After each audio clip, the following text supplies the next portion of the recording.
La richiesta di aiuto è partita dalla zona di Piazza Mazzini, in centro storico. Un uomo ha detto al 113 che una donna stava distruggendo l'interno della sua abitazione.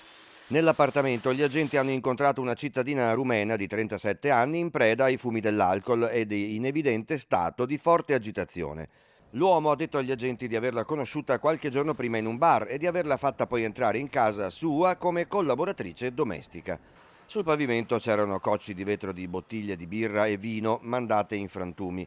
La donna, nonostante la presenza della polizia, si è messa a brandire la gamba in legno di un tavolo o di una sedia e a farla volteggiare verso gli operatori appena questi tentavano di avvicinarsi, costringendoli ad arretrare per non essere colpiti.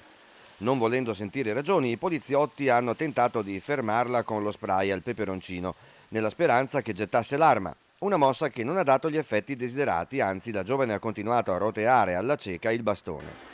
Così gli agenti sono passati alla pistola taser. Resa inoffensiva, la 37enne è stata arrestata per resistenza a pubblico ufficiale.